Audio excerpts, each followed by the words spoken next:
Pertenecemos a una generación particularmente ambiciosa. Desde que dejáramos atrás, allá por los años 80, el autollamado sueño español, y ahora tu piso, tu moto, 2 empleos, uno de ellos que no das golpe, y a vivir. básicamente un hazte funcionario y vivirás como Dios, Yo soy un funcionario del Estado. Uy, ¿tú te estás aburguesando?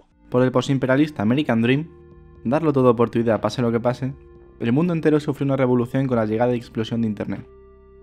Así que no hemos tenido mucho tiempo de pensar en ello. Se nos ha dado de todo, pero se nos ha exigido muchísimo más. La cosa es que la ambición ya está bastante romantizada en nuestro imaginario cultural. Pero si hay un tipo de ambición que se lleva la palma, y que puede ser igual o más peligrosa, esta es la ambición artística. El autor, con mayúsculas, y su obra. En casos como el de David Lynch, su nombre está por encima del de cualquiera de sus películas. Él, como autor, busca algo por encima de una obra concreta. Llámese un universo, un imaginario, una identidad. En otros casos, una obra en particular supera a su autor por mucho, y este es incapaz de librarse de ella. Pero mi intención es hablar de un caso especial. Un caso en el que el autor forma parte intrínseca de su obra, siendo un personaje tanto dentro como fuera, sobrevolándonos su idea en todo momento. Hablo de Werner Herzog, director alemán que juega con los límites de la ficción y el documental, con el retrato, y el autorretrato al fin y al cabo, donde todo queda supeditado a un sentido mayor, preguntándose qué es la vida y cuáles son sus límites. Su obra combina realismo extremo y poesía, relacionándola con, por ejemplo, El Buñuel de las Urdes, Tierra sin pan, cuyo origen teórico podemos remontar hasta las corrientes documentalistas rusas de los años 20, que no tienen miedo de influir en la realidad o manipularla para descubrir así su fondo. Salvador Dalí trabajó junto con Buñuel en Un perro andaluz a la hora de dar forma a este surrealismo austero, casi cotidiano, y tras ello proclamaría la llamada santa objetividad, un medio teórico para, a través de los hechos más banales y cotidianos, profundizar la irracionalidad de la psique humana. Y es que para Dalí una de las mayores obras posibles sería coger una calle parisina cualquiera, con sus cafés y su rimbombante vida, e inundarla de golpe con una tonelada de yeso, congelando a sus gentes y la vida en sí misma. Una poesía pura, escondida en el fondo de nuestra realidad. La obra de Werner Herzog confunde esta faceta del cine a propósito, sin distinguir capturar la realidad de capturar la ficción, declarando él mismo que algunas de mis mejores películas son documentales y algunos de mis mejores documentales son películas. Se trata del cine como herramienta para llevar a su propio autor hasta el límite. Herzog es un soñador, un adalid del romanticismo artístico. Los protagonistas tanto de sus ficciones como de sus documentales son soñadores a la vez que perdedores, que no buscan adaptarse al mundo sino transformarlo bajo su voluntad, siendo reflejos de la ambición y los sueños del propio director. Fantasías de poder que Herzog dinamita durante los rodajes, dictadura artística en la búsqueda total de sus propias obsesiones. Al igual que el caso de Orson Welles con El otro lado del viento, o Richard Linklater con Boyhood, sus películas se retroalimentan de su propia historia fuera de la pantalla y del paso del tiempo. Son odisías cuya exhibición y contemplación compensan todo su esfuerzo y amplían su metáfora y poesía. En 1972 el alemán estrena Aguirre, La cólera de Dios. Convertida tras su estreno en obra de culto, Aguirre explora la selva amazónica y el mito del Dorado, reformulando la convención mitológica griega de la catábasis. El descenso a los infiernos y el regreso triunfal del héroe. Solo que Herzog anula toda épica a su retrato de los conquistadores españoles, dejando que la obsesión con la misteriosa ciudad y sus tesoros acaben por destruir toda razón, arrastrando a los personajes a lo más profundo de su oscuro interior. El megalómano y excesivo Klaus Kinski interpreta a Lope de Aguirre, segundo al mando de la expedición española, que no duda en provocar un golpe de estado con el que pretende librarse de la Iglesia Católica, la corona española y toda fuerza opuesta a su propio ego, tan grande que únicamente desea casarse y procrear con su hija, adentrándose en la selva en busca de su imperio imaginario. Lanzados al río Amazonas, el grupo se enfrenta al caos, siendo continuamente atacados con flechas desde la maleza. Aquí la locura, al contrario que en la catábasis, termina por consumir a Aguirre, siendo el único superviviente al final de la película, rodeado de monos y cadáveres y dando forma en su cabeza a sus delirios de grandeza.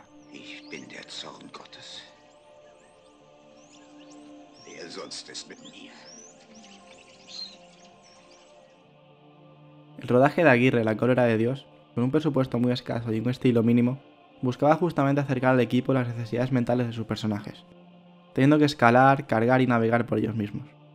Herzog y Kinski peleaban tanto dentro como fuera de la película, creando situaciones de estrés que fueron perfectas para improvisar y aprovechar la ira del actor. Años después, Herzog recuperaría esto para realizar el documental Mi enemigo íntimo, también conocido como My Best Friend, comentando su relación con Kinski, que daría lugar a las 5 mejores películas de ambos y era tanto de odio como de necesidad.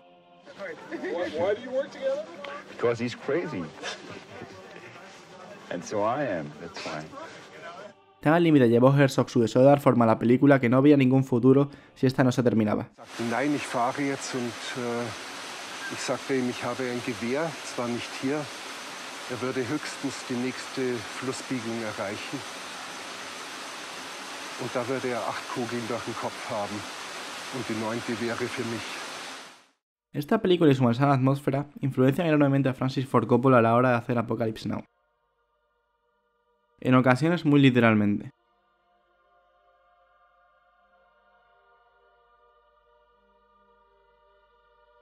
Viniendo de acabar la segunda parte del Padrino, establecido y multimillonario, Coppola se pudo permitir independizarse de las grandes productoras y dar luz a su sueño, American Soul. Pero ni siquiera una obra maestra como La Conversación y su Palma de Oro en Cannes le desmarcan de ser conocido como el director del Padrino, por lo que decidió volver a sus raíces y rescatar el proyecto de Apocalypse Now, adaptación del Corazón de las Tinieblas de Joseph Conrad y uno de los muchos proyectos fracasados de Orson Welles. Ya habiéndolo intentado filmar a comienzos de los 70, cuando por aquel entonces iba a ser dirigida por George Lucas, la idea original era infiltrar a un equipo de rodaje en la verdadera guerra de Vietnam, combinando la denuncia de la obra original hacia el colonialismo con la invasión americana, ya no solo militar sino también ideológica y cultural.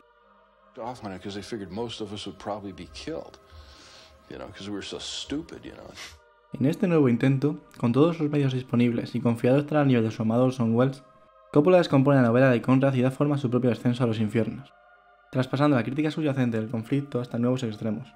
Comienza a acumular referentes simbólicos y poéticos, desde la obra de T.S. Eliot o La Rama Dorada y su estudio de la mitología, hasta el famoso The End de los Doors, echando un vistazo dentro del alma humana.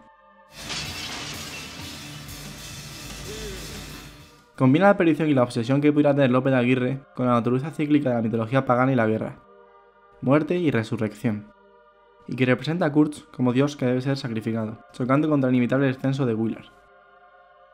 La selva y el río como escenario ganan muchísimo peso frente al film de Herzog, pasando del tratamiento objetivo y casi documentalista del alemán a un ritmo alegórico y que evoluciona desde lo salvaje hasta lo metafísico. Su aproximamiento poético es muy diferente, pero al igual que Herzog, Coppola siguió a Willard en su descenso también detrás de las cámaras. Tan ambiciosa visión requirió de un despliegue de medios equivalente al del ejército americano, penetrando y construyendo la selva, lo cual acabó con la producción anegada durante meses e incluso años. Numerosas tormentas, helicópteros que se marchaban llamados a una guerra real, el cambio de actor protagonista y su posterior infarto, la negación de Marlon Brando a actuar si no cobraba por adelantado, apareciendo más tarde con la cabeza completamente derrapada. Estas fueron solo algunas de las muchas dificultades por las que tuvo que pasar Coppola. Hello, darkness, my old friend. Al agotarse el dinero de los inversores, Coppola tuvo que poner su propia casa. La presión por tan magno proyecto ya no le permitía distanciarse del material, obsesionado con que no era lo suficientemente bueno, y que esta sería la película que hundiría su carrera. Cada noche reescribía el guión del día siguiente, llegando al acto final de la película cuando aparecen Marlon Brando y Dennis Hopper, casi improvisando sobre una línea muy fina.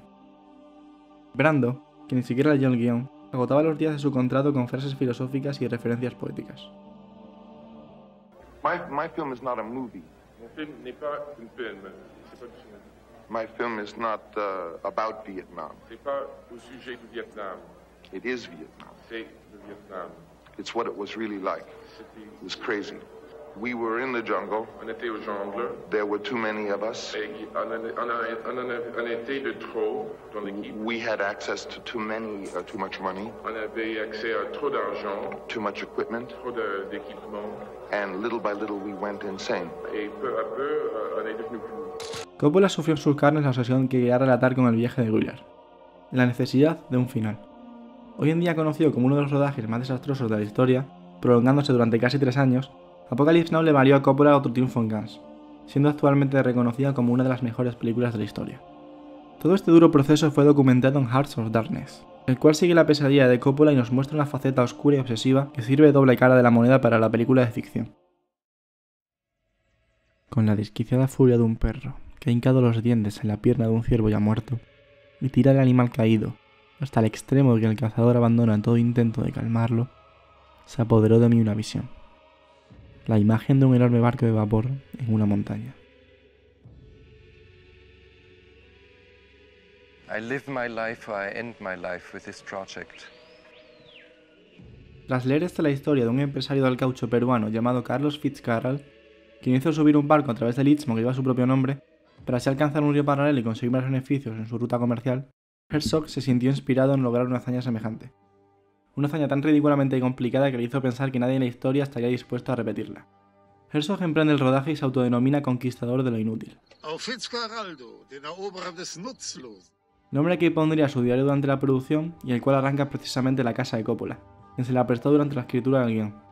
Decide que llevarían ellos mismos un barco a través de una montaña, por sus propios medios y tanto delante como detrás de las cámaras. Solo que este barco pesaba 10 veces más, y sería levantado íntegramente, en lugar del original que lo fue desmontado. Así que Herzog lleva cualquier ambición fílmica mucho más lejos, repitiendo mucha de la simbología de Aguirre en La cólera de Dios, solo que en un contexto mucho más absurdo. Ya no es la búsqueda de un reino imaginario por parte de un conquistador, sino la lucha de un pobre desgraciado que termina resultando completamente inútil.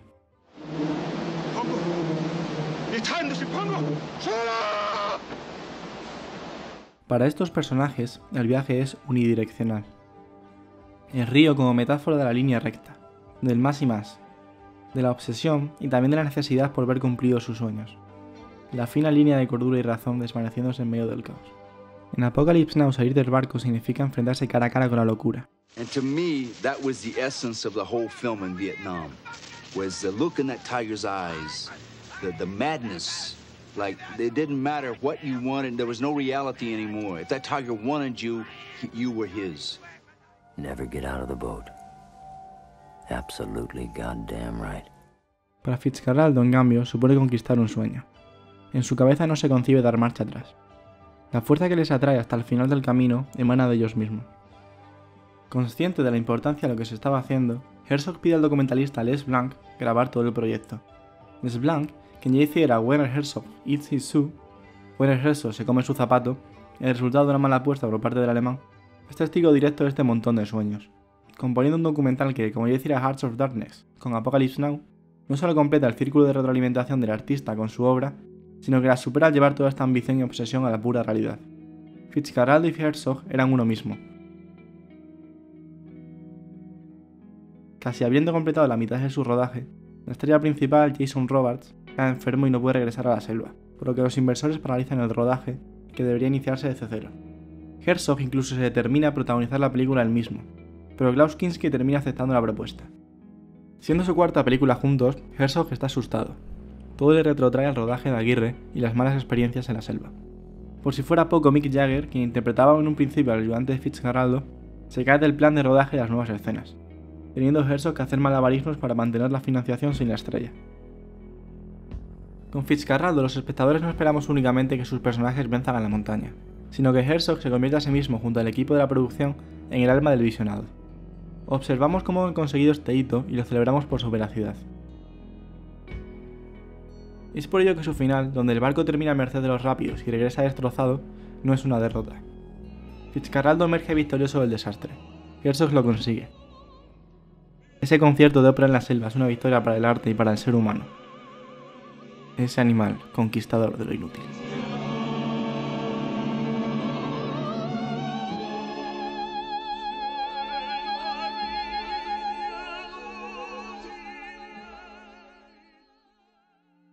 Herzog se entrega como personaje en sus historias porque las concibe como simples retratos de la realidad, y por tanto él mismo es un catalizador para el público, una humanidad como referencia. Su ambición y obsesión consigue traspasar el celuloide para darnos a un soñador, una persona que busca con toda su alma los límites de la vida para saltárselos. La oscuridad del alma de sus personajes es solo una secuela de su poder y libertad frente al resto del mundo. Un pensamiento muy alemán, muy nietzscheano, y que convierte a Herzog en un personaje fascinante, tan loco como lúcido y enamorado de la belleza de lo pequeño, de lo inútil y al fin y al cabo de la vida.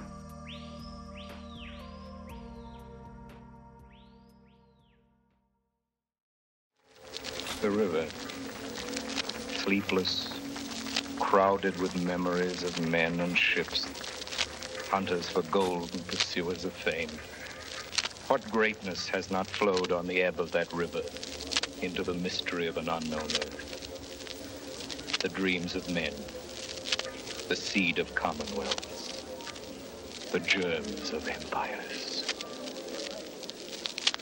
The river is black tonight, my friends. Look, it seems to lead into the heart of an immense darkness.